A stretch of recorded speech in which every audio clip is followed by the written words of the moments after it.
এই যে কিতাব আপনাকে আমি দিয়েছি, এটা দিয়ে মানুষদেরকে সতর্ক করবেন।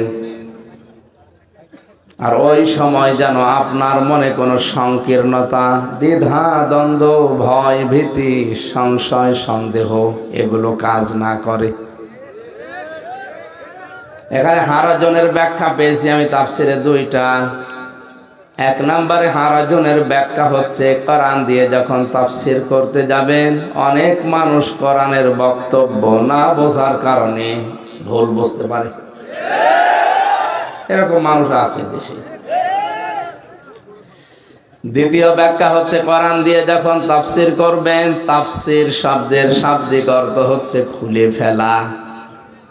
আবরণ দিয়ে ঢাকা আছে, আবরণ ফেলে দেওয়া। ঢাকনা দিয়ে ঢাকা আছে, ঢাকনা তুলে ফেলা। এখন এই যে জিনিসটা জড়ানো আছে, এই আবরণ যদি কেউ খুলে ফেলে, এই কাপড়টা ভেতরে বুঝতে পারবেন যে কি আছে। আমার তো মনে হচ্ছে ভেতরে মনে হয় একটা বাঁশ আছে, সবই ফাঁপা। বাইরে থেকে মনে হচ্ছে কি না কি। আবহমান কাল থেকে ইমান ইসলাম মনে করে অনেক নিয়ম নীতি আমাদের এই তিনটা দেশে, বিশেষ করে ভারত, পাকিস্তান, বাংলাদেশে অনেকেই এবাদত মনে করে চালিয়ে আসছে, অথচ এগুলো এবাদত নয়। এই তিনটা দেশে ডক্টর আব্দুল্লাহ জাহাঙ্গীর মানে প্রায় 500-র উপরে জাল হাদিস প্রমাণ করেছেন যে এগুলো হাদিস না, মানুষের মুখের কথাকে মানুষ হাদিস বলে চালিয়ে দেয়। তার ভেতরে অন্যতম আউয়ালু মা খালাকাল্লাহু নূরি, সর্বপ্রথম আল্লাহ নবীজির নূর বানিয়েছেন। এটা মিথ্যা কথা, এটা একটা আরবি প্রবাদ। এটাকে হাদিস বলে অনেকে চালিয়ে, বিশেষ করে কুমিল্লা, ফেনী এই লাইনের অনেকে ওয়াজ করছে সুর দিয়ে, সর্বপ্রথম আল্লাহ নবীর নূর বানিয়েছেন। ওনারে না বানালে কিছুই বানাতেন না। অথচ কোরআনে কারিমে আল্লাহ প্রমাণ দিয়েছেন সর্বপ্রথম আল্লাহ পাক বানিয়েছেন কলম। কি? নুন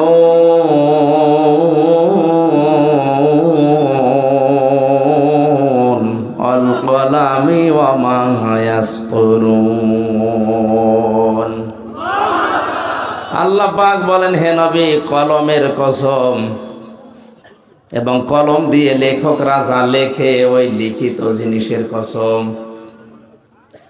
এই জন্য আমরা যারা কলম, অনেকে মনে করছে আবার কি কয়েক ইঞ্চি জিনিস, এটার এত দাম কিসের? না, তামাম দুনিয়ার যত ভালো কাজ, খারাপ কাজের মূলে কিন্তু কলম।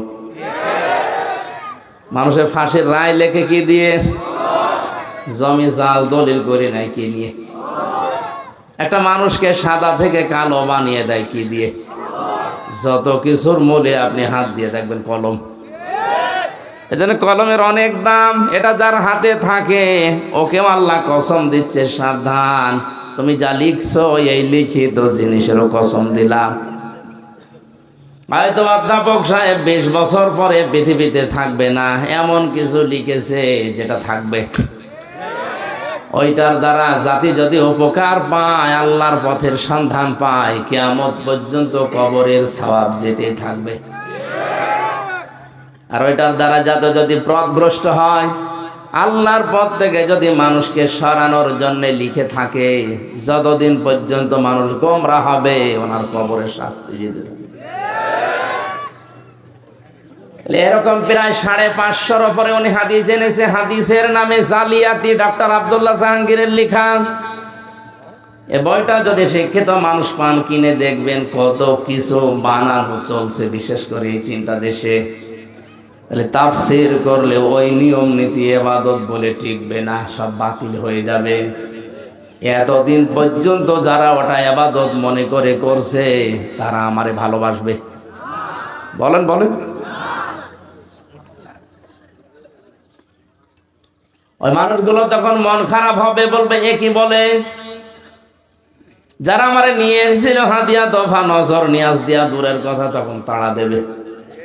আল্লাহ জানে হারাজন দিয়ে জানিয়েছেন, কোরআন প্রচার করতে গিয়ে কারো মুখের দিকে আপনার তাকানোর দরকার নেই। কে খুশি কে বেজার ওগুলো বাদ, আমি যেটা বলতে বলেছি ওটা স্পষ্টভাবে বলেন। হ্যাঁ, আপনি বলবেন কারদার সামনে, ওয়ানজালনা ইলাইকা যিকরা লিতুবাইয়িনা লিন-নাস মা নুযিলা ইলাইহিম ওয়া লাআল্লাহুম ইয়াতাফাক্কারুন।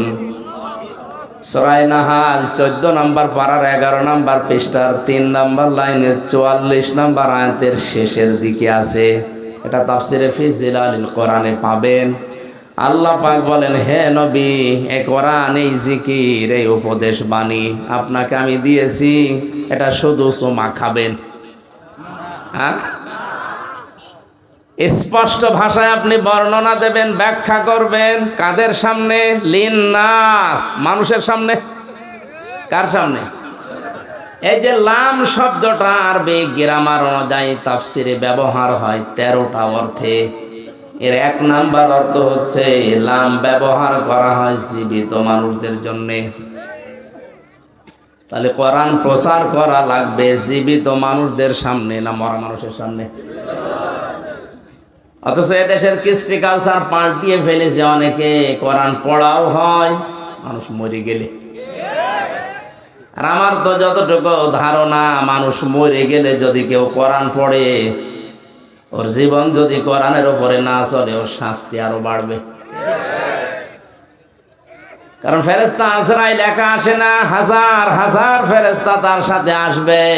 আপনি লোকটা মরে গেছে, এখন পড়ছেন ইউসিকুমুল্লাহু ফি আওলাদিকুম লিযযাকারি মিসলু হাযযিল উনসায়াইন। আল্লাহ পাক ঘোষণা দিয়েছেন, পৃথিবীর বাবারা জমি জায়গা যখন ভাগ বন্টন করবা, এক ছেলেকে যা দিবা 2 মেয়েকে তাই দিবা, এটা আমার আইন। এটা কি? যে লোকটা এই ভাগ এই বন্টন ঠিক মতো না করে ছেলের নামে সব লিখে দিয়ে মেয়ের মাথায় হাত দিয়ে বলে, মা তোর জন্য দোয়া করে দিলাম, ফেরেশতার এর কথা দেবে না, বেটা এ আয়াত তোর জীবনে ছিল? ভাই কথা বলছে না? এরকম পড়তে পড়তে যত যাবে, ওর জীবনে তো একটাও মেলে না। ওর পরিবার কোরআন দিয়ে চলে নাই। আকরনা ফি বুয়ুতিকুন্না ওয়ালা তাবাররাজনা তাবাররুজাল জাহিলিয়াতিল উলা। হে পৃথিবীর মেয়েরা, মুসলিম বলে যদি দাবি করো, ঘরের পরিবেশে থাকবা, বাইরে যদি যেতে হয় জাহিলি যুগের মেয়েদের মতো রূপ সৌন্দর্য প্রদর্শন করে বের হবা না। এটা আমার আইন। এটা কি? প্রথম শব্দ কি? আকরনা ফি বুয়ুতিকুন্না, তোমরা থাকবা ঘরের পরিবেশে। ঘরের ভেতরে থাকবা এ কথা না। ঘরের ভেতরে যেমন জানালা আছে, দরজা আছে, ভেন্টিলেটর আছে, বাইরে যদি যেতে হয় অসুবিধা নেই, সব জায়গায় যেতে পারবা, কিন্তু এরকম একটা কিছু দেওয়া লাগবে। জাহিলি যুগের মেয়েরা যেভাবে বের হতো, ওইভাবে যদি বের হও, পেছনের যে আমল আখলাক গুলো 2-1টা ছিল, ওগুলো আমি আল্লাহ সব ব্যর্থ করে দেব, নষ্ট করে দেব। তাফসিরে কাবিরের ভেতরে, খাসেনের ভেতরে পেয়েছি, তাবাররুজের অর্থ হয় 3টা। কয়টা? 1 নম্বরে তাবাররুজের অর্থ, কোনো মহিলা যখন রাস্তাঘাটে আসার নিয়ত করে বের হয়, তখন তার সাজগোজ বেড়ে যায়। ঘরের ভেতরে থাকে একরকম, বাইরে আসলে ওদের সাজ বেড়ে যায় না। 2 নম্বরে যখন বাইরে আসে, তখন পোশাক 8-60 হয়ে যায়, ছোট খাটো চোস পায়জামা পরে যারা, এটা হারাম, জায়েজ নেই মেয়েদের জন্য। 3 নম্বরে মেয়েরা যখন রাস্তায় আসে, তখন মাজা হেলে দুলে চলতে থাকে। এই যে তাবাররুজের 3টা অর্থ বললাম, এই 3টাই তো আমি বানালাম নাকি? হ্যাঁ, যারা ব্যাখ্যা করে কোরআনের তাফসীর লেখে, তারা লিখেছে এটা অবশ্যই তারা সাহাবীদের থেকে, নবীর কাছ থেকে এই ব্যাখ্যাটা পেয়েছে, না তো লিখতো না। আপনি বলেন তো তাবাররুজের এই তিনটা অর্থ কোন মেয়ে লোকের ভেতরে এখন পাওয়া যায় না, যায় না? এই জন্য বিশ্বনবী কোন মহিলাকে কিন্তু দাজ্জুস বলে গালি দেননি, উনি গালি দিয়েছেন আদ-দাজ্জুসু লা ইয়াদখুলুল জান্নাহ। শব্দের দিকে খেয়াল করেন, এটা কিন্তু মুযাক্কার পুরুষবাচক শব্দ। ওই পুরুষকে দাজ্জুস বলা হয় যে তার মেয়েকে, যে তার বোনকে, তার মাকে, তার বউকে পর্দায় রাখতে পারে না, ওটা যেই হোক ও দাজ্জুস। ইয়াদখুলু মুযারে বর্তমান ভবিষ্যৎ, প্রেজেন্ট ফিউচার। দাজ্জুস লোকটা জান্নাতে মরে গেলে যাচ্ছে না, যাবেও না। এই আয়াত যখন হাফেজ সাহেব আপনার লাশের পাশে পড়বে, আপনার বউ তো যে কায়দায় চলছে, আপনার মেয়ে যে কায়দায় চলছে, বলেন তো ফেরেশতার মনে ছিল না? পাগলকে যদি বলা হয় ভাই শাঁখো নাড়াবি না, বলবে আমার মনে ছিল না। ফেরেশতাকে তো আপনি আরো মনে করে দিচ্ছেন। এই জন্য কোরআন শোনানো লাগবে, বোঝানো লাগবে মরা মানুষকে। বলেন বলেন, এখানে যারা আছে আমরা জীবিত। কোরআন যেভাবে উপস্থাপন করার ধরন আমরা পেলাম, আমরা আজ সামনে নিয়ে তাফসির মাল কোরআন মাহফিল লিখেছেন, আমরা তেলাওয়াতকৃত আয়াত থেকে তাফসির আকারে বলা শুরু করব ইনশাআল্লাহ। আর কোরআনে কারীম যদি কাউকে হেদায়েতের পথ দেখাতে না পারে, জান্নাতের পথ বলে দিতে না পারে, বিশ্বাস করেন কোরআনে আছে যালিকাল কিতাবু লা রাইবা ফি। এখানে আলেম নেই? আমার আগে যিনি কথা বলছিলেন এই যে আলেম, এই যে কিতাবের আগে আলিফ লাম দেওয়া আছে, বগুড়াবাসী কথা 2 ঘন্টা 5 ঘন্টা দরকার নেই। বিশ্বনবী পৃথিবীতে সর্বশেষ ভাষণ দিয়েছিলেন মাত্র 27 মিনিট। এটা এমন ঐতিহাসিক ভাষণ, কিয়ামত পর্যন্ত মানুষ এই ভাষণটা নিয়ে গবেষণা করছে, কুল কিনারা আজও শেষ করতে পারেনি। ওনার 27 মিনিটের বক্তব্যে তামাম দুনিয়া চলে, আর আমরা 27 ঘন্টা বললেও কথায় শেষ হয় না, কারণ আমাদের কথায় কোনো মাল মশলা নেই, মানে কথা অল্প শোনেন। আলিফ লাম দেওয়ার কারণ হচ্ছে, আমরা অনেকে মনে করি আয়াতটা দিয়ে আল্লাহ বোঝাতে চেয়েছেন জালিকাল কিতাবু লা রাইবা ফি, এই কিতাবে কোনো সন্দেহ নেই, ভুল নেই, হ্যাঁ মাস্ট বি, এটা ঠিক আছে। কিন্তু বাস্তবতা হচ্ছে আলিফ লাম দেওয়ার পেছনে কারণ, পৃথিবীতে একটা মাত্র কিতাব আল্লাহ নাজিল করেছে যেটা দিয়ে মানুষকে জান্নাতের পথ দেখাতে পারে, তার নাম কোরআন শরীফ। কোরআন ছাড়া জান্নাতের পথ আপনাকে পৃথিবীর অন্য কোনো কিতাব দেখাতে পারবে না। এমনকি হেদায়েত দেওয়ার মতো কোনো কিতাব এখন আর দুনিয়ায় নেই কোরআন বাদ দিয়ে। আয়াতের ব্যাখ্যায় আমি হাদিস পেয়েছি, আল্লাহর নবী বলেন মানিত্তাবাআল হুদা বিগাইরিল কোরআন আদাল্লাহুল্লাহ। তিরমিজির হাদিস।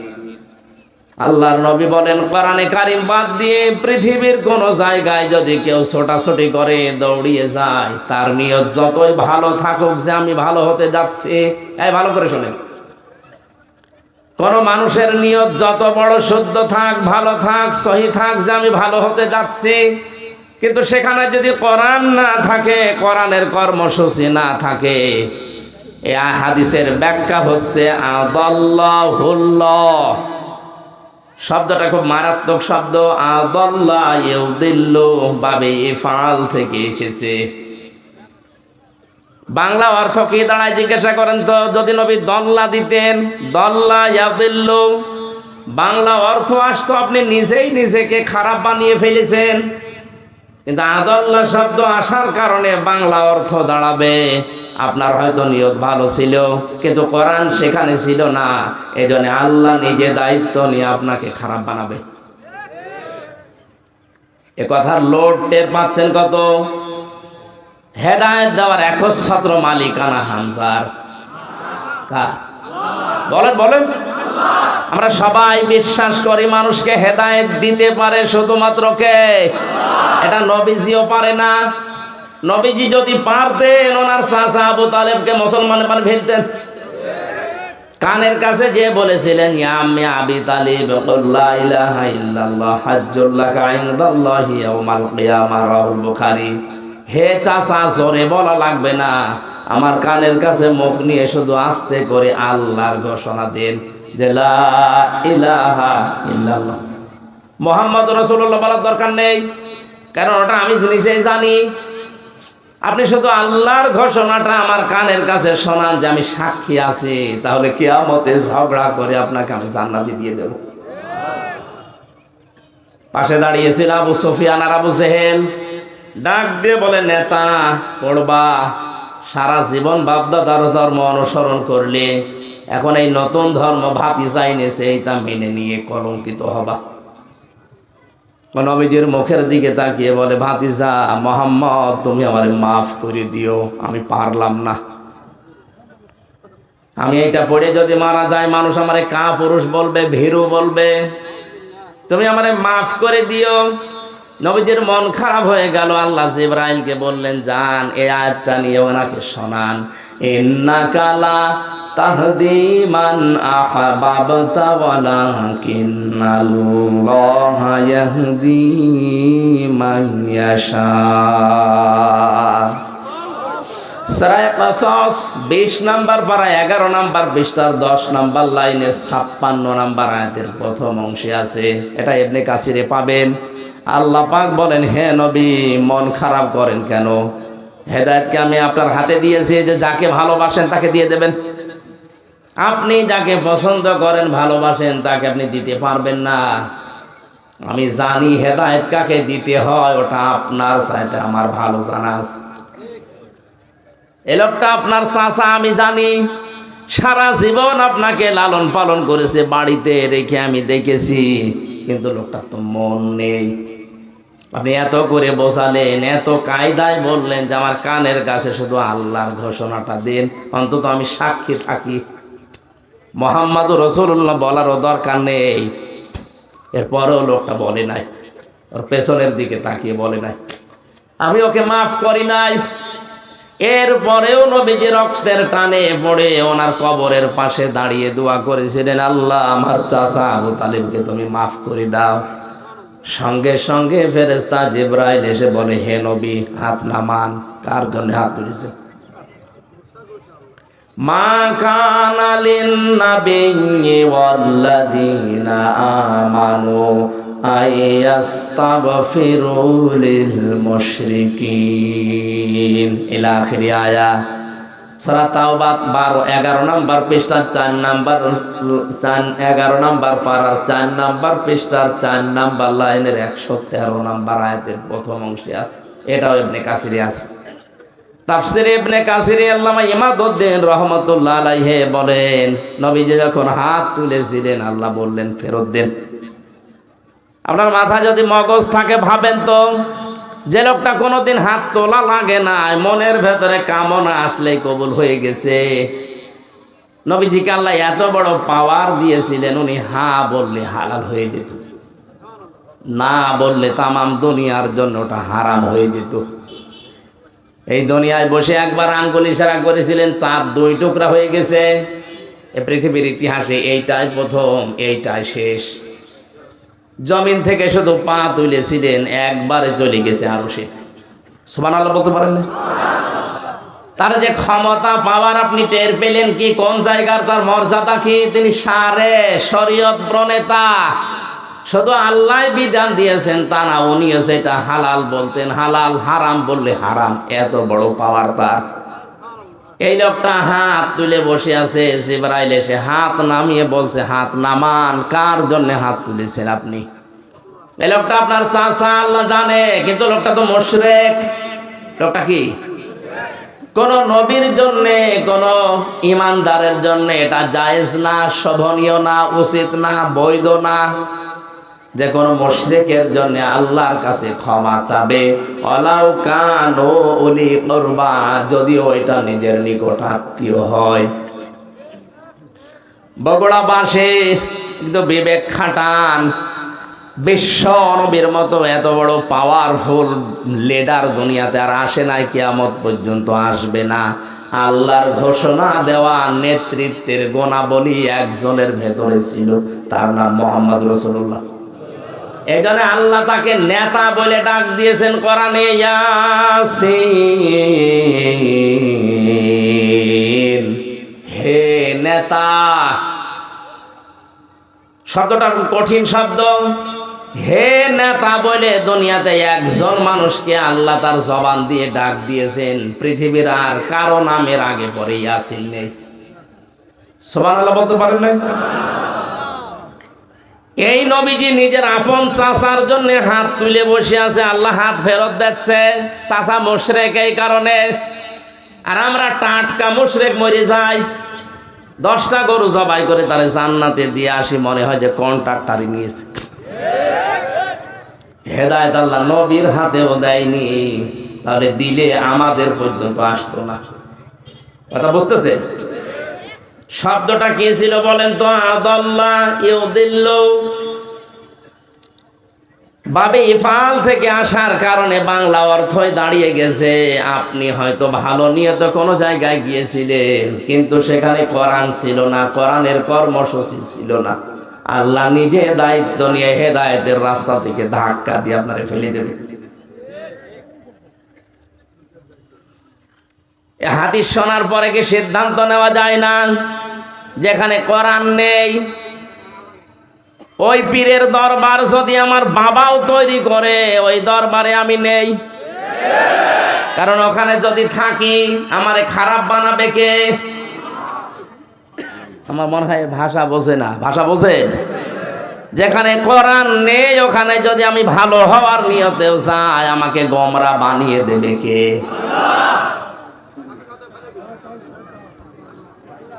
এর বাস্তব প্রমাণ বাংলাদেশের এই দরবারগুলোর দিকে তাকান। 48,000-এর উপরে সরকারি জরিপে এখন পীর। অধিকাংশ দরবারে দেখতে পাচ্ছি আমরা মানুষ যাওয়ার পরে আরো ভালো হওয়ার পরিবর্তে খারাপ হয়ে যাচ্ছে। আমাদের কুষ্টিয়ার লালনের মাজার, মানুষ ভালো হওয়ার নিয়তে এই বগুড়া কুড়িগ্রামে সমস্ত জেলা থেকে বউ ছেলে মেয়ে বেটা বনিয়ে যাচ্ছে। ভালো হওয়ার পরিবর্তে আরো খারাপ হয়। আগে বিড়ি খেত না, এখন বিড়ি খায়। আগে গাঁজা কি চিনত না, এখন গাঁজা খায়। ও লোকটা ভালো হয়েছে না খারাপ হয়েছে? খারাপ হওয়ার পেছনে কারণ আমি পেয়েছি হাদিসটা। কোরআন ওখানে চলে না, ওখানে প্রকাশ্য শিরিক চলে। আর আমার তো যতটুকু ওর পাশেই বাড়ি, বাস্তবে দেখেছি সারা বাংলাদেশ মিলিয়ে আপনি যতটুকু গাঁজা পাবেন তার চাইতে বেশি গাঁজা পাওয়া যাবে দরবারে। পুলিশ পাহারা দিয়ে গাঁজা খায়। বলেন সুবহানাল্লাহ। এটা সুবহানাল্লাহ বলার দরকার নেই। এই যে বাস্তবতা বললাম, ওখানে কোরআন নেই, এ কারণে মানুষ যাচ্ছে ভালো হওয়ার নিয়তে। ভালো হচ্ছে না খারাপ হচ্ছে? আরো বিভিন্ন জায়গার নাম নাই নিলাম। তাহলে সিদ্ধান্ত নিয়ে ফেলেছেন যেখানে কোরআন নেই আমি মরণের আগে ওখানে আর যাব না। এটা শুধু সামিয়ানার নিচে না, মানে ওয়াজ তো হয়ে গেছে, কথাটা মেনে নিলে এদেশে আর কিছু থাকবে? কোরআন যেখানে নেই ওইরকম দল যদি আমার বাবাও প্রতিষ্ঠা করে, ও দলে আমি নেই। এইটা হালকা রাজনীতি না? মানে আমার মনে হয় মাথায় যদি মগজ থাকে, আপনি হাদিস বুঝেছেন, এরপরও যদি কেউ না বোঝার ভান করে থাকে, ওর কপালে আর হেদায়েত নেই। দরুদ আর সালাম পড়ছে নবী মুহাম্মদ রাসূলুল্লাহ সাল্লাল্লাহু আলাইহি সাল্লামের প্রতি। আজকের তেলাওয়াতকৃত আয়াত সূরা ফুরকানের 63 নাম্বার আয়াত, একটা মাত্র আয়াত পড়েছি। আমাকে আল্লাহ যতটুকু যা দিয়েছে কোরআন সম্পর্কে, এই আয়াত থেকে শেষ পর্যন্ত প্রায় 12টা গুণ অর্জন করা লাগবে কেউ যদি রহমানের বান্দা বলে দাবি করে। কয়টা? ফাদখুলি ফি ইবাদি ওয়াদখুলি জান্নাতি। আল্লাহ পাক বলেন, প্রবেশ করো আমার বান্দাদের ভেতরে, আর আমার বান্দা যারা হয়ে যাবে তাদেরকে দিয়ে আমি জান্নাত পরিপূর্ণ করব। সুতরাং আমরা জান্নাতে যেতে হলে বান্দা হওয়া লাগবে কার? আরো জোরে বলেন। আমরা যে আল্লাহর বান্দা এ পরিচয় দিতে কি লজ্জা মনে হয় না? আমরা আরো আনন্দ পাই, কারণ কোরআনে কারিমে বিশ্ব নবীকে আল্লাহ বান্দা বলে ডাক দিয়েছেন। ওয়াইন কুনতুম ফি রাইবিম মিম্মা নাযালনা আলা আবদিনা। তোমাদের যদি সন্দেহ লাগে আমার বান্দা মুহাম্মদের উপরে আমি যা নাজিল করেছি এ ব্যাপারে যদি তোমাদের সন্দেহ লাগে তাহলে কোরআনের মতো একটা কোরআন বানিয়ে আমার সামনে নিয়ে আসো। তাহলে নবীজিকে এখানে ডাক দিয়েছেন কি বলে? বলেন না কেন? নবীজি যদি আল্লাহর বান্দা পরিচয় দিতে গর্ববোধ করে, তা আপনি কেন বলেন যে আমি অমুক পীরের গোলাম? এটা হারাম। পৃথিবীতে আমরা বান্দা, গোলাম কার? আমরা রাসূলুল্লাহর গোলাম না। অনেক জেলাতে জিকিরের আওয়াজ শোনা যায়, ইয়া রাসূলুল্লাহ ইয়া রাসূলুল্লাহ জিকির করছে, এটা জায়েজ নেই। পৃথিবীতে জিকির হবে একজনের, তার নাম আরো জোরে। হ্যাঁ, রাসূলুল্লাহর নামে আপনি দরুদ পড়তে পারেন, জিকির করতে পারবেন না। কথা বুঝতেছে? কারণ মানুষের এই যে কলব আল্লাহ দিয়েছেন, যেটা মানুষের আত্মা, এটা শান্ত করার জন্য পৃথিবীর কোন নাম দিয়ে এটা শান্ত করা সম্ভব না।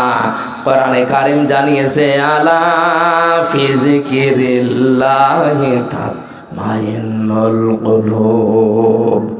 মানুষ যদি নিজের জীবনকে শান্ত করতে চায়, আমি আল্লাহর নাম জপতে বলো। তাহলে পৃথিবীতে আল্লাহর নাম ছাড়া কারো নামে জিকির? আরো জোরে বলেন। আমরা যে আল্লাহর বান্দা দাবি করছি, মনে করছি, এটাতে আমাদের কোনো অপমান নেই, আমরা আরো খুশি। আমরা বান্দা কার? না রাসূলুল্লাহর? বলেন বলেন। হ্যাঁ, রাসূলুল্লাহর বান্দা দাবি করা যেখানে জায়েজ নেই, সেখানে পীরের গোলাম দাবি করা জায়েজ হয় কি করে? সুতরাং এরকম ভুল পথে যারা আছেন ফিরে আসবেন। এই পৃথিবীতে আমরা একজনের বান্দা, গোলাম, দাস, সার্ভেন্ট যাই বলেন, তিনি আমাদের মালিক আল্লাহ। জবান খুলে বলেন কে? ওই আল্লাহ বলেন, আমার বান্দা যারা দাবি করবে তাদের ভেতরে 12টা গুণ পাওয়া যাবে, নারী হোক আর পুরুষ হোক। ওয়াইবাদুর রহমানিল্লাযীনা ইয়ামশুনা আলাল আরদি হাওনা। আমি রহমানের বান্দারা যখন জমিনে চলাফেরা করবে, তখন এরা অহংকার নিয়ে, ডাট নিয়ে চলবে না, এরা নম্র হয়ে, ভদ্র হয়ে চলবে। আয়াতের ব্যাখ্যায় আমি একটা হাদিস পেয়েছি, এই ভালো করে শুনুন। আমার বয়স এখন 33 বছর। নবীজি বলেন, তোমার জীবনের পেছনের ইবাদত বন্দেগী কবুল হচ্ছে কিনা বা হয়েছে কিনা যদি দেখতে চাও, তাহলে নিজের জীবনের দিকে তাকিয়ে এইটা লক্ষ্য করবা যে তোমার মানুষের সাথে আচরণ কেমন।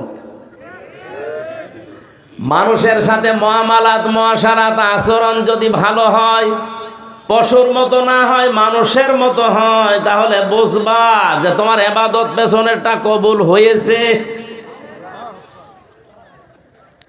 আমাদের অতিথি সাহেবের একটা কথা আমার কোরআনে কারিমের সাথে মিলেছে, কানে এসে বেজেছে। আমরা অনেকেই মনে করতাম আদম আলাইহিস সালামকে আল্লাহ বানিয়ে ফেরেশতাদেরকে বলেছিলেন সেজদা দাও। এ কথা আমরা জানি না। কেন সেজদা দেওয়ার জন্য বলেছিলেন? আমরা তাফসীর অনেক জায়গায় অনেকভাবে শুনেছি যে এই কারণে ফেরেশতাদেরকে বিভিন্ন জিনিসের নাম দেখিয়ে বলেছিলেন এগুলোর নাম বলো। ফেরেশতারা বলতে পারে নাই, আদম নবী বলে দিয়েছে, এই জন্য তার সেজদা দেওয়ার জন্য না। কথা এতটুকু না, আসল কথাটা এর ভেতরে নেই। এখন আধুনিক তাফসীর পড়লে আপনি পাবেন। এখন যদি বলেন তাহলে 1200 বছর 1300 বছর আগের যে তাফসীর, এগুলো ভুল না? ভুল না। যোগের জ্ঞানের আলোকে, বাস্তবতার নিরিখে আপনাকে মেলানো লাগবে। 1500 বছর আগে কেউ কল্পনা করেছে যে কম্পিউটার আবিষ্কার হবে? এক কথা বলেন না কেন? ভিডিও ক্যামেরায় যে চলছে, একটা জিনিস অতীত হয়ে যাওয়ার পরে ওইটা আবার হুবহু ভাবে দেখানো যায়। এই ক্যামেরা আবিষ্কার হওয়ার আগে কারো মাথায় কল্পনা ছিল? কোরআনে কারিমে আল্লাহ জানিয়েছেন, ফামাইয়ামাল মিসকালা যাররাতিন খায়রান ইয়ারা।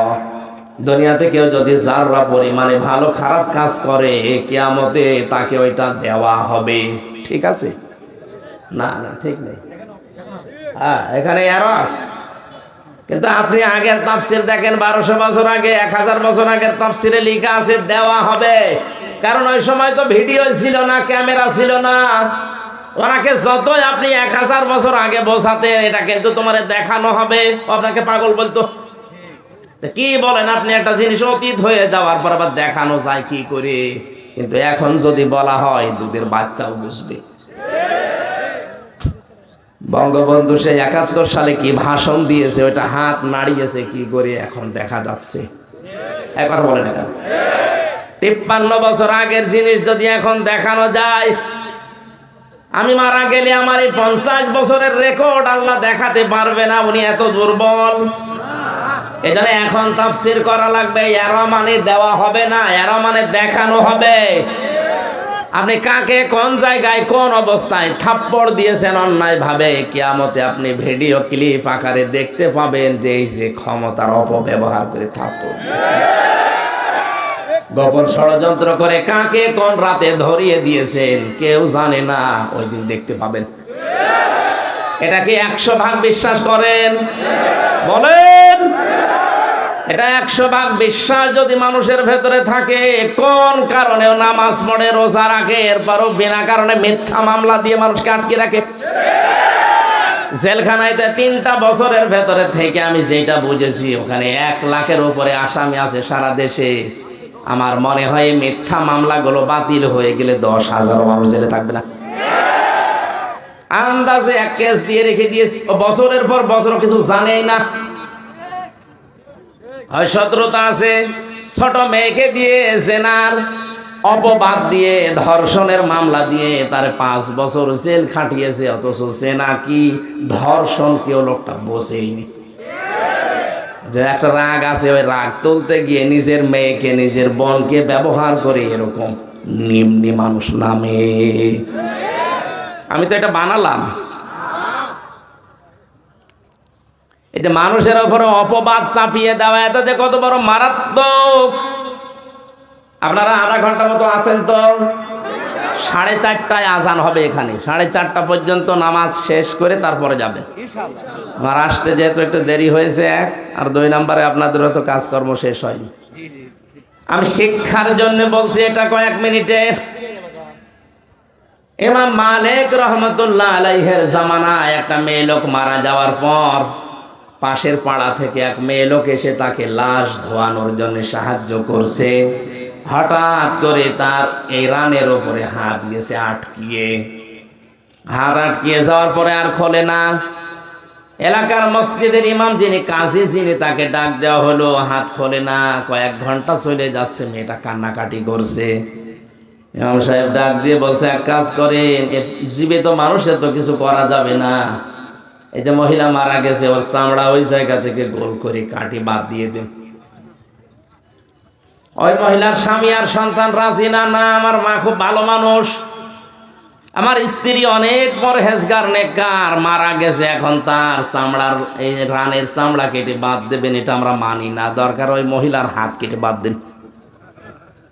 ওই মহিলার যারা দায়িত্বে আছে, স্বামী সন্তান, ওরা বলছে না, আমরা এসেছি উপকারের জন্য, আর এখন আমাদের হাত কেটে দেবেন, এটা আমরা মানি না। বড় বিচারক ডাক দেন। প্রধান বিচারপতি ওই সময় চিফ জাস্টিস ছিলেন ইমাম মালিক, মদিনায়, তাকে ডাক দিয়ে নিয়ে আসা হলো যে আপনি ফায়সালা দেন। উনি আসলেন ঘোড়ায় চড়ে, পর্দা দিয়ে মেয়েকে আটকিয়ে দিয়ে কয়েক ঘন্টা হয়ে যাচ্ছে, মেয়েটা কান্নাকাটি শুরু করেছে। ইমাম মালিক ডাক দিয়ে বলে, আল্লাহর বান্দি, সত্যি করে বলো কি কি করেছো। মেয়েটা সেই শুরু থেকে শেষ পর্যন্ত বললেন। ইমাম মালিক বলে, না, এর ভেতরে কোনো রহস্য লুকিয়ে আছে, কিছু কথা তুমি বাদ দিয়েছ। উনি মনে করছে ইমাম মালিক সব জেনেছে। না, আমি কিছুই জানি না, আমি কোরআনের সাথে হাদিসের সাথে যে রাডার আমার হাতে আছে মিলিয়ে দেখলাম, এটা মিলছে না। তোমার হাত তো এমনিতে আটকিয়ে যাওয়ার কথা না, সত্যি করে বলো কি হয়েছে। মেয়েটাকে ধমক দেওয়ার পরে এবার বলছে, ইমাম, আমি মেয়েটাকে যখন লাশ দেওয়ানোর জন্যে পোশাক পায়খানা পরিষ্কার করে লজ্জা স্থানের কাপড় তুলে রানের উপরে হাত দিয়েছি, এই সময় একটা খারাপ ধারণা ওর উপরে আমি নিক্ষেপ করেছিলাম, ওর চরিত্রে। মারা যাওয়ার কিছুদিন আগে মেয়েটার বাড়ির সামনে দিয়ে একটা পুরুষের হাত ধরে বাড়ির ভেতরে যাচ্ছিল, আমি একটা খারাপ ধারণা করেছিলাম লাশ ধোয়ানোর সময়। পরবর্তীতে জানতে পারি যে ওটা না, ওইটা আসলে তার পরপুরুষ ছিল না, ওটা তার ভাইয়ের আপন ভাইয়ের ছেলে। যে 14 জন পুরুষের সাথে দেখা করা যায় যাচ্ছে, তার ভেতরে আপন ভাইয়ের ছেলে আছে না? কথা বুঝতেছে? যেহেতু এর সাথে বিয়ে হারাম, এর নিজের ভাইয়ের ছেলে বোনের ছেলে, এটা নিজে হাত ধরে নিয়ে যেতেই পারে, কোনো অসুবিধা নেই, কারণ এর সাথে বিয়ে করা কি ধারণাটা আমি নিক্ষেপ করেছিলাম তার চরিত্রে। আমি এই যে ধারণা করতে করতে আমার হাত দেখে আমার ওই কথা যখন আবার স্মরণ হয়েছে, আমার হাত গেছে আটকিয়ে। ইমাম মালিক বললেন এইটাই তো আসল বিষয়। অমাই ইয়াকসিবে খাতিয়াতান আও ইসমান সুম্মা ইয়ারমি বিহি বারিয়ান ফাকাদ হিতামালা বুহতানা ওয়া ইসমান মুবিনা। সূরা নিসা 5 নম্বর পারা 15 নম্বর পৃষ্ঠার 12 নম্বর লাইনের 112 নম্বর আয়াত। এটা আল্লাহ পাক বলেন, দুনিয়ায় এমন অনেক মানুষ আছে নিজে অন্যায় করে, নিজে পাপ করে, আর এই পাপটা যখন হয়ে যায় তখন একটা নিরপরাধ মানুষের উপরে চাপিয়ে নিজে ভালো সাজে। এ যেন প্রকাশ্য পাপের বোঝা মাথায় নিয়ে ঘুরছে। হয়তো কেউ দেখতে পারে না, কিন্তু ফেরেশতারা দেখে লজ্জা পায়। ইমাম মালিক, ইমাম আবু হানিফা রহমতুল্লাহ আলাইহি মানুষের চেহারার ভেতরে গোসলের পানির ভেতরে পাপ ভেসে গেলে দেখতে পেতেন। বাড়ির পাশ দিয়ে হেঁটে যাওয়ার সময় গোসলের পানি আসছিল নিচ দিয়ে। ইমাম মালিক দরজায়, ইমাম আবু হানিফা দরজায় নাচ করলেন। টাচ করার পরে ভেতর থেকে একজন বেরিয়ে এসেছে, ডাক দিয়ে বলে, আল্লাহর বান্দা কি করেছো? বলে, কি করব? কি করব মানে? তোমার গোসলের পানি দিয়ে জেনার গনা ভেসে যাচ্ছে। লোকটা পা চেপে ধরে বলে, হুজুর এই কিছুক্ষণ আগে কাজ করি আসলাম। ওনারা দেখতে পেতেন এই দৃশ্যটা। ইমাম মালিক ডাক দিয়ে বলে, আল্লাহর বান্দি, আমার কাছে কিন্তু হাদিসের রাডার আছে। মান সালিমাল মুসলিমুনা মিন লিসানিহি ওয়া ইয়াদিহি। শব্দের দিকে খেয়াল করেন। মান সালিমাল মুসলিমুনা মিন লিসানিহি ওয়া ইয়াদিহি। ওই লোকটাই আল্লাহর কাছে মুসলমান বলে গণ্য হবে যার হাতের দ্বারা মুখের দ্বারা মানুষ শান্তি পায়। ঠিক আছে? না না, ঠিক নেই। কি বলেন? আমি ভুল বলছি, একটা বলছে ঠিক আছে। তাহলে এদের সামনে তো ভুল বললো, মনে হচ্ছে অসুবিধা নেই। আমি এই জন্য তো আলেম বসে আছে বললাম শব্দের দিকে খেয়াল করবেন। মান সালিমাল মুসলিমুনা মিন লিসানিহি ওয়া ইয়াদিহি। মুসলমান ওইটা যার হাতের দ্বারা মুখের দ্বারা মানুষ শান্তি পায়। শব্দ নেই, মুসলমান শান্তি পায়। আপনি হিসাব করে বলেন তো, আপনার হাতের দ্বারা, হাত মানে এই হাত না, ক্ষমতার হাত, পাওয়ারের হাত, আইনের হাত, টাকা পয়সার হাত, প্রভাব প্রতিপত্তির হাত, দলীয় হাত। হাতে এখানে আদুনের 99টা অর্থ আছে। আমার এই সমস্ত হাত দ্বারা, আমার মুখের দ্বারা আসলে মুসলমানেরা কি শান্তিতে আছে? আরো আতঙ্কে থাকে, না জানি কখন ধরে নিয়ে যায়। আপনি কি করে মুসলমান আছেন বলেন তো? আপনি নিজে মনে মনে করেন মুসলমান নেই মানে আমি গরুর গোশত খাই, মানে আগা কাটা আছে। আগা কাটা থাকলেই যদি মানুষ মুসলমান হয়, যে ছাগল কি? ছাগল মুসলমান না। অধ্যাপক সাহেবের এই কথাটা আসলে এর নিগুড় তথ্য এখানে এইটা। আল্লাহ পাক নিজে কিন্তু ক্লাস নিচ্ছিলেন, ছাত্র ছিলেন হযরতে আদম নবী। ভালো করে খেয়াল করেন, মানে আয়াতটা হয়তো বলতে পারেননি। ওয়া আল্লামা আদামাল আসমাআ কুল্লাহা সুম্মা আরাদাহু আলাল মালাইকা। আমার গলায় আর সাপোর্ট দিচ্ছে না, না, শব্দের দিকে খেয়াল করে শুনবেন। ও আল্লামা আদামাল আসমা, এসএমের বহুবচন আসমা। আমার আল্লাহ নিজে শিক্ষক হয়ে শিখিয়েছেন। কাকে? আদমকে। বলেন বলেন। যত রকমের নাম দুনিয়ায় সব এসেম তাকে শিখিয়েছেন। ওনার ওই কথাটা আমি ধরেছি ওই জায়গায় আল্লাহ পাক নিজে ক্লাস নিচ্ছেন, ছাত্র কিন্তু আদম নবী, সাধারণ মানুষ না। তাহলে ক্লাসটা যেমন তেমন ক্লাস না, গুরুত্বপূর্ণ ক্লাস। এই বলেন না কেন? ক্লাসের শিক্ষক সরাসরি কে? ছাত্রকে। নবী ছাত্রকে, আদি নবী, একেবারে আসল নবী, যেটা সর্বপ্রথম নবী। এত বড় পাওয়ারফুল, দুনিয়ায় যত মানুষ আসবে তাদের সবার বাবা। সেই লোকটা ক্লাস করছে, ক্লাস নিচ্ছে সরাসরি আল্লাহ নিজে। আমরা এতদিন বলি যে এটার দ্বারা এই আলু পটল ঝিঙা পেঁয়াজ এই সমস্ত জিনিসের নাম শিখিয়েছি, এসএম মানে নাম মনে করি। এত বড় গুরুত্বপূর্ণ ক্লাসে কোনোদিন আলু পটল ঝিঙা বেটা এগুলোর নাম শেখানোর দরকার আছে? উনি শিখিয়েছিলেন যে এইটা যত রকমের ন্যায়, যত রকমের অন্যায়, সবগুলোর থিওরি ওই সময় আদমকে আল্লাহ শিখিয়ে দিয়েছেন এক ক্লাসে। এজন্য কিয়ামত পর্যন্ত আদমের সন্তান যারা আসবে তারা আর লেখাপড়া নাই করুক, কোনটা ন্যায় কোনটা অন্যায় ওর বিবেক থেকেও বুঝতে পারে। এই শিক্ষাটা পেয়েছে কোন জায়গায়? ওই যে ক্লাসে, ওখান থেকে আমার বাবার পক্ষ থেকে আমরাও পেয়ে আসতেছি। তাহলে ন্যায় কাজের আদেশ আমরা এই যে অটোমেটিক পেয়ে যাই, অন্যায় কাজে বাধা দেওয়া এটা এমনি এমনি না, আমরা আবার বাবা থেকে পর্যায়ক্রমে পেয়ে গেছি। ওই শিক্ষাটা আমার বাবাকে আল্লাহ নিজে ক্লাস নিয়ে শিখিয়েছে। যেই সন্তান তার বাবার আদর্শে গ্রহণ না করে অন্য কারো আদর্শ গ্রহণ করে, ওনাকে আল্লাহ শিখিয়েছিলেন যে এটা ন্যায় কাজ, এটা অন্যায় কাজ। উনি কয়েকটা ন্যায় কাজের কথা বলছিলেন না? একটা মানুষ লেখাপড়া করে ফার্স্ট ক্লাস ফার্স্ট পাচ্ছে, ভার্সিটি ভর্তি হবে, সে বই কিনতে পারছে না, আপনি ভালো কাজ খুঁজে পান না, তার বই কেনার ব্যবস্থা করে দেন। অনার্স মাস্টার্স করে বসে আছে, কর্মজীবনে একটা কর্মসংস্থান তৈরি করে দেন। এর চাইতে ভালো কাজ দুনিয়ায় আর নেই। প্রধানমন্ত্রী শেখ হাসিনার জীবনের কিছু যদি কবল না হয়, আমার ধারণা অনুযায়ী একটি খামার একটি বাড়ি এই প্রকল্পটা কবুল হবে। কারণ এর দ্বারা লক্ষ লক্ষ মানুষের মাথা গোজার ঠাঁই হয়েছে আর একটা কর্মজীবন তৈরি হয়েছে। এটা কোরআনে কারিমের সূরা মুদ্দাসসিরের 43, 44, 45 নম্বর আয়াতের ব্যাখ্যা।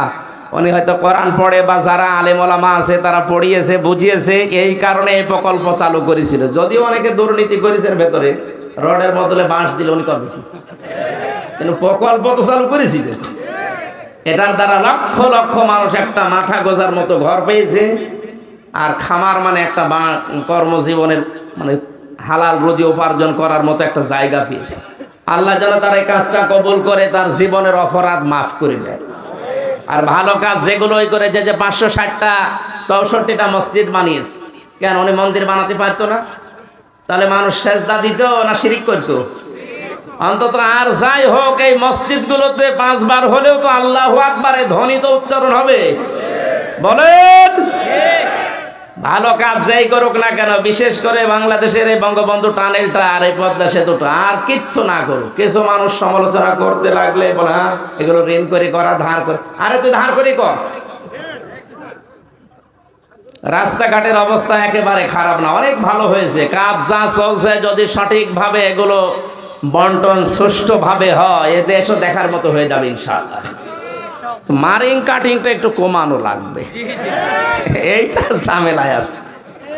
মানে আমার চরিত্র যা কিছু দিলে আগে খেয়ে থাকে। আমার দাদা চেয়ারম্যান, আওয়ামী লীগের চেয়ারম্যান, 21 বছর, কয়েকদিন আগে মারা গেছে, আল্লাহ যেন তাকে মাফ করে দেয়। তো উনি মাঝে মাঝে বলতেন যে বাজেট হয় রাস্তায়, যদি সঠিকভাবে ওই জিব্রাইল মিকাইলকে দেওয়া না লাগে, তো এই দেশের অন্তত 1 ইঞ্চি রাস্তা কাঁচা থাকার কথা না। অথচ আমার কোন দিক থেকে নিয়ে আসলো আমি জানি না। গাড়ির অবস্থা দেখছে, সাদা গাড়ি মনে হচ্ছে যে সাদা আরো সাদা হয়ে গেছে। কোন জায়গা থেকে কের ভেতরে নিয়ে আসলো? এই রাস্তা তো কাঁচা থাকার কথা না। এলাকায় যারা দায়িত্বে আছেন আশা করছে অন্তত জিব্রাইল মিকাইলকে না দিয়ে রাস্তাটা করেন। অনেকে রাস্তার টাকা মারিং কাটিং করে মসজিদের টাইলস লাগিয়ে দেয়, এটা পাগল ছাড়া কিছু না। আরে ভাই, একটা মসজিদ বানিয়ে দিলে কয়জন নামাজ পড়ে? নাই 500 জন। আর একটা রাস্তা বানিয়ে দিলে লক্ষ লক্ষ মানুষ চলাফেরা করে। ইসলাম কি আমরা ওইটাই জানি না। আমরা আদমের যে শিক্ষাটা, আমাদের যে আদি পিতা যে আল্লাহর কাছ থেকে ক্লাসে শিক্ষা পেয়েছিলেন, ওই শিক্ষাগুলো আমরা নিতে পারি না। আল্লাহ আমাদের যেন হেফাজত করেন, বলেন আমিন। ইমাম মালিক রহমতুল্লাহ আলাইহি বলেছেন, আল্লাহর বান্দি, তোমার এই মুখ দিয়ে একটা বিষাক্ত, এটাই এই মেয়ে নিরপরাধ, এমনকি নিষ্পাপ, এই অজ্ঞ, এই মেয়েটা কিছুই জানে না ওই সম্পর্কে, জেনার একটা তহমত নিক্ষেপ করেছ তীরের মতো, এই জন্য আল্লাহ তোমার হাতটা দুনিয়া আটকে শাস্তি দিয়েছে। এবার তোমার শাস্তির ব্যবস্থা আমি করব। ওয়াল্লাযীনা ইয়ারমুনাল মুহসানাতি সুম্মা লাম ইয়াতু বিআরবাআতি শুহাদা ফাজলিদুহুম সামানিনা জালদা ওয়ালা তাকবালু লাহুম শাহাদাতান আবাদা। ভালো করে শোনেন। আর যারা একে অন্যের দোষ দেন, ইমাম মালিক মেয়েটাকে ডাক দিয়ে বলেছে, আল্লাহর বান্দে, বিচার তো করা লাগবে, আমার নিজের রায়